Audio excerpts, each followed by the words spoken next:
ช่วงแรกๆก็บอกเลยว่าการเฮ็ด YouTube นี่ก็บ่ได้ราบรื่นเนาะพี่น้องประมาณ3เดือนได้เงินเทื่อนึงบางเทื่อก็4เดือนได้เงินเทื่อนึงนะพี่น้องว่าเฮากับผู้ติดตามก็บ่หลายนะพี่น้องและอีกอย่างการเฮ็ดคลิปของเฮานี่ก็ค่อนข้างสิบ่มีคุณภาพเนาะพี่น้องเนาะฉลาดก็เข้าใจแหละว่าฉลาดบ่มีคุณภาพในการเฮ็ดคลิปเนาะพี่น้องเนาะคำว่าเฮ็ด YouTube ของฉลาดนี่ก็บอกเลยว่าต้องขอขอบคุณพี่น้อง FC ฝั่งไทยหลายๆเนาะถ้าหากบ่มีพี่น้อง FC ฝั่งไทยคอยซัพพอร์ตคอยสนับสนุนคอยเบิ่งคลิปคอยติดตามฉลาดก็คือสิบ่มีมื้อนี้พี่น้องสบายดีพี่น้องสวัสดีค่ะพี่น้องจ้ามื้อนี้มาพบกับช่องสาวหลาชาแนลอีกแล้วเด้อมาพบมาพ้อกับสาวหลาตอนประมาณ3 ทุ่มเด้อพี่น้องนะตอนนี้สาวหลาก็เพิ่งสิอาบน้ำเสร็จเนาะพี่น้องเนาะเตรียมตัวสิเข้านอนแล้วพี่น้องจ้าคนน้อยก็พอเขาไปนอนแล้วพี่น้องเหลือแต่สาวหลานี่แหละพี่น้องในแต่ละมื้อสาวหลาก็มีหน้าที่ก็คือเอาลูกเนาะพี่น้องเนาะยามมื้อแลงมาแบบนี้ก็เฮ็ดของอยู่ของกินก็อาบน้ำเสร็จแล้วก็มาถ่ายคลิปเนาะตัดคลิปตอบคอมเมนต์อ่านคอมเมนต์ตอบคอมเมนต์เนาะพี่น้องใส่คำว่ามีงานประจำแล้วนะตอนนี้เนาะพี่น้องเนาะมื้อนี้สลาก็สิมาเล่าเส้นทางการเฮ็ด YouTube ของสลาเนาะก่อนสิมาฮอดทุกมื้อนี่สลาแบบผ่านอีหยังมาแหน่นะพี่น้องคำว่าเส้นทาง YouTube นี่สลามีความตั้งใจอยากเฮ็ดตั้งแต่ปี2019เนาะพี่น้องช่วงนั้นก็เป็นช่วงโควิดนั่นแหละพี่น้องสลาก็อยากหารายได้เสริมนะพี่น้องสลาก็ตั้งช่องตั้งแต่พุ่นแหละพี่น้องตั้งไว้ซื่อๆก็ลงไปแค่บ่กี่คลิปแล้วก็หยุดเนาะพี่น้องพอช่วงปี2019งานค่อนข้างสิหลายแฮงเนาะพี่น้องแบบว่าบ่มีเวลาเลยนะพี่น้องสลาก็มีแรงบันดาลใจมาจากยูทูบเบอร์ลาวนำกันนี่แหละพี่น้องสลาก็เห็นเขาเจ้าแบบว่าเฮ็ดงานไปนำแล้วก็เฮ็ด YouTube ไปนำนะพี่น้องก็ต้องขออนุญาตเอ่ยชื่อเนาะคนที่ฉลาดเห็นแล้วอยากเฮ็ดคลิปตามก็คือเป็นน้องนุชดาวสาวเมืองคงนะตอนนั้นเนาะพี่น้องตอนนั้นน่ะฉลาดเขาไปเบิ่งผู้ติดตามเพิ่นก็ประมาณ 4-5,000 นี่แหละพี่น้องเพิ่นก็แบบมีรายได้เข้ามานะพี่น้องก็เลยมีความรู้สึกว่าฉลาดก็อยากเฮ็ดคือเขาอหยังแบบนี้คืออย่างน้องนุชดาวเพิ่นก็เฮ็ดงานบ้านเนาะตอนนั้นแต่ทุกมื้อนี่โอ้ยน้องแบบชีวิตรุ่งแฮงเนาะพี่น้องผู้ติดตามน้องก็ใส่คำว่าหลายแสนเนาะแล้วก็ทุกมื้อนี่น้องก็เป็นภรรยาของทนายของเมืองไทยไปที่เรียบร้อยเนาะสลาก็เห็นแล้วก็แสดงความดีใจนำน้องเด้อที่แบบว่าชีวิตแบบว่าพลิกผันแล้วก็มีชีวิตที่ดีถึงทุกมื้อนี้นะพี่น้องก็ย้อนคำว่ากตัญญูรู้คุณของน้องนั่นแหละพี่น้องนั่นแหละพี่น้องก็คือแรงบันดาลใจก็คือมาจากน้องดุดดาวเนาะพี่น้องเนาะสิสละจะเฮ็ดคลิปเนาะตอนนั้นก็บ่มีเวลาพี่น้องจ้าสมัครส่องไว้ก็ลงแค่แบบบ่กี่คลิปแล้วก็หยุดเนาะพี่น้องเนาะเพราะว่างานเฮาก็รัดตัวนะตอนนั้นคืออย่างตั้งแต่ 8:00 นหา 2:00 นสลาก็เฮ็ดงานประจำเนาะพี่น้องเนาะหลังจากที่เลิกงานจากงานประจำแล้วก็สลาก็มาเฮ็ดงานเมาต่อนะพี่น้องก็เลยบ่มีเวลาสิว่ามาเฮ็ดคลิปเนาะถ้าหากว่าพี่น้อง FC ย้อนไปเบิ่งคลิปแรกๆที่สลาลงก็สิเห็นว่าสลาน่ะเฮ็ดงานเมาอยู่เทิงหองเนาะสลาก็อัพลง YouTube อยู่เนาะแต่ลงไปได้บ่กี่คลิปแล้วสลาก็หยุดไปเลยเนาะหลังจากที่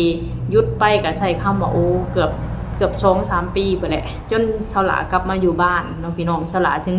แบบเริ่มอยากมาถ่ายคลิปเป็นหยังคือใส่คำว่าเริ่มอยากมาถ่ายคลิปเนาะพี่น้องจากแต่ก่อนเฮามีรายได้ประจำเนาะพี่น้องเนาะก็คือแบบว่าเดือน 10,000 กว่าบาท2คนก็พอแพตตี้นี่ก็เดือนนึงก็ 30,000 เนาะรวมทั้งงานเมางานอีหยังก็เบ็ดเซ็ตเดือนนึงอย่างบ่ได้ก็คือเกือบ 40,000อย่างบ่ได้คือ 35,000 เนาะพี่น้องเพราะว่ารายได้ทุกเดือนของสลาก็สิได้อยู่แล้วเดือนละ 30,000 กว่าๆเนาะและมีรายได้จากงานเมาขึ้นมาเพิ่มอีกก็เดือนนึงขั้นต่ำก็อยู่ใน 7-8,000 แล้วนะพี่น้องก็คือแบบว่าเดือนนึงก็ 30,000 กว่าเนาะเหลือเก็บแบบเต็มๆเลยขั้นต่ำอยู่ใน 25,000 ต่อเดือนนะพี่น้องหลังจากที่เฮาตัดสินใจลาออกจากงานเพื่อกลับมาอยู่บ้านแบบถาวรนะพี่น้องจากรายได้ของเฮาเดือนละ 20,000 กว่าก็คือว่าเหลือ0 บาทต่อเดือนนะพี่น้องจากรายได้เดือนละ 20,000 กว่าทุกเดือนบัดสุดท้ายเฮากลับมาอยู่บ้านรายได้เหล่านั้นมันหายไปนะพี่น้องมันก็เลยเฮ็ดให้เฮาแบบ คิดหลายคุ้มค่งณตอนนั้นนะพี่น้องคนเคยเฮ็ดงานคนเคยมีรายได้เนาะพี่น้องพอมื้อนึงมานั่งๆนอนๆอยู่ในเรือนนะรายได้ก็บ่มีในแต่ละมื้อมีแต่รายจ่ายนะพี่น้องก็คืออย่างช่วงนั้นพอเปตตี้ก็เฮ็ดงานคนเดียวเนาะก็รายได้ก็บ่หลายหั่นแหละพี่น้องเพราะว่า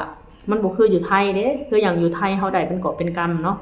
คืออย่างมาเฮ็ดงานอยู่บ้านเฮาก็ได้แค่ก๊อกๆแก๊กๆหันนะเอาไปเอามาแบบว่าใช้จ่ายในเรือนยังบ่พอนะพี่น้องสละก็แบบคิดนะโอ้สิเฮ็ดจังได๋น้อซั่นก็เลยแบบเฮ็ดให้สละค่ะคิดอยากหารายได้เสริมช่วยพ่อเปตตี้เนาะพี่น้องเนาะก็เลยแบบว่าตั้งคลิปตั้งโทรศัพท์ถ่ายคลิปเนาะพี่น้องค่าตั้งกล้องก็บ่มีตั้งใส่ล้อรถลูกตั้งใส่แล้วก็นั่งเว้าเนาะพี่น้องบังเอิญว่าคลิปแตกเนาะพี่น้องคลิปดันพี่น้องจ๋าสลาลงไปประมาณบ่ฮอดเดือนน่ะพี่น้องผ่านกฎเนาะพี่น้องเนาะผ่านกฎแล้วก็แบบดีใจแหละพี่น้องเพราะเฮาผ่านกฎแล้วนะพี่น้องสลาก็กรอกข้อมูลต่างๆนานาก่อนสิผ่านคำว่ากรอกข้อมูลก็เฮ็ดให้สลาเครียดไปหลายเติบเนาะพี่น้องเนาะการเฮ็ด YouTube นี่เฮาบ่มีคนช่วยเหลือเฮาบ่มีที่พึ่งนะก็คืออย่างสลานี่ก็งมเฮ็ดคนเดียวเนาะการกรอกข้อมูลการเอกสารอีหยังต่างๆนานาก็คือแบบว่าช่วยกันเองนะก็พอเปตตี้สละก็เป็นคนหาข้อมูลพอเปตตี้ก็เป็นคนกรอกให้นะพี่น้องแบบว่าเครียดนะช่วงนั้นการเฮ็ด YouTube กว่าสิผ่านได้เนาะพี่น้องเนาะช่วงแรกๆก็บอกเลยว่าการเฮ็ด YouTube นี่ก็บ่ได้ราบรื่นเนาะพี่น้องประมาณ3เดือนได้เงินเทื่อนึงบางเทื่อก็4เดือนได้เงินเทื่อนึงนะพี่น้องว่าเฮากับผู้ติดตามก็บ่หลายนะพี่น้องและอีกอย่างการเฮ็ดคลิปของเฮานี่ก็ค่อนข้างสิบ่มีคุณภาพเนาะพี่น้องเนาะฉลาดก็เข้าใจแหละว่าฉลาดบ่มีคุณภาพในการเฮ็ดคลิปเนาะพี่น้องเนาะ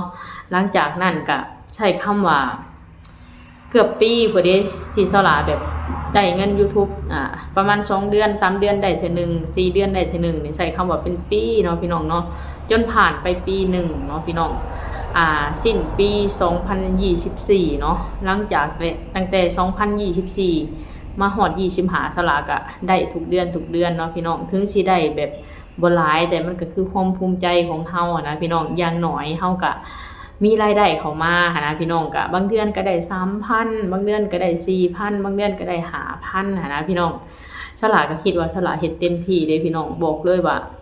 การเฮ็ดคลิป YouTube เป็นสิ่งที่สลาภาคภูมิใจเนาะเป็นสิ่งที่สลาแบบพิสูจน์ตัวเองว่าสลาเฮ็ดได้นะพี่น้องคืออย่างแต่ก่อนนี่สลากับบ่ค่อยย้านปานใดเด้เกี่ยวกับการหาเงิน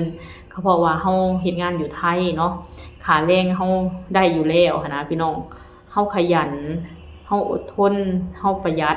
ก็คือเฮาได้อยู่แล้วนะคำว่าเงินนะพี่น้องพอมื้อนึงเฮาจากประเทศไทยมาเนาะเฮาถิ่มเงินหลักหมื่นแล้วก็มาอยู่บ้านโดยที่บ่มีเงินเดือนนะมันเฮ็ดให้เฮาแบบเครียดเนาะพี่น้องเนาะแล้วเฮ็ดให้เฮาแบบตัดสินใจเฮ็ดคลิปเนาะพี่น้องเพื่ออยากหารายได้อีกทางนึงคำว่าเฮ็ด YouTube ของฉลานี่ก็บอกเลยว่าต้องขอบคุณพี่น้อง FC ฝั่งไทยหลายๆเนาะถ้าหากบ่มีพี่น้อง FC ฝั่งไทยคอยซัพพอร์ต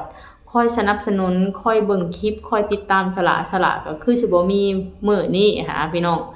บอกเลยว่าเป็นสิ่งที่ฉลาดแบบซาบซึ้งแล้วก็ตื่นตันใจเนาะพี่น้องคำว่าคนลาวคนไทยพร้อมที่ซัพพอร์ตเนาะพี่น้องคืออย่างฉลาดอ่านในคอมเมนต์เพิ่นบอกว่าพี่น้องชาวลาวทำคลิปพี่น้องไทยดูทุกคลิปคนไหนที่เป็นยูทูบเบอร์ลาวคนไทยชอบดูชอบซัพพอร์ตว่าซั่นฉลาดก็เชื่อเด้พี่น้องอย่างเช่น YouTube ฉลาดนี่แหละคนที่เป็น FC หลักก็คือพี่น้องไทยเนาะพี่น้องถ้าหากบ่มีพี่น้องไทยบอกเลยว่าสละคือสิบ่ได้มานั่งเว้าในช่องได้ถึงทุกมื้อนี้เนาะพี่น้องเพราะบ่มีคนเบิ่งเฮาบ่มีคนซัพพอร์ตเฮาก็บ่มีกำลังใจนะพี่น้อง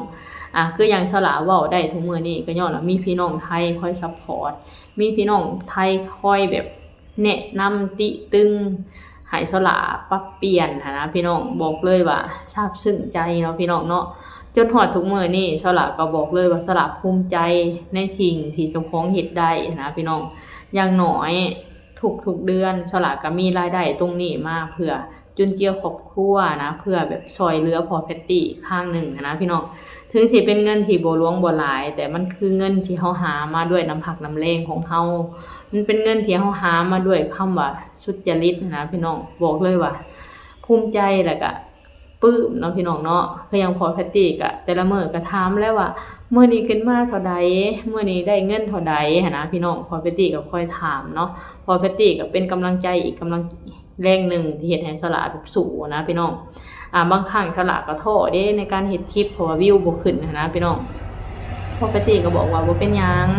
ก็เฮ็ดไปเรื่อยๆโลดก็คิดซะว่ามันเป็นงานของเฮานะพี่น้องบ่มีคนเบิ่งก็บ่เป็นหยังอีหยังแบบนี้นะพี่น้องก็เลยแบบเฮ็ดให้สละสู้มาจนฮอดทุกมื้อนี้เนาะถามว่าทุกมื้อนี้ได้หลายแหละก็บ่ถึงขั้นว่าหลายเนาะพี่น้องแต่มันก็เป็นเงินที่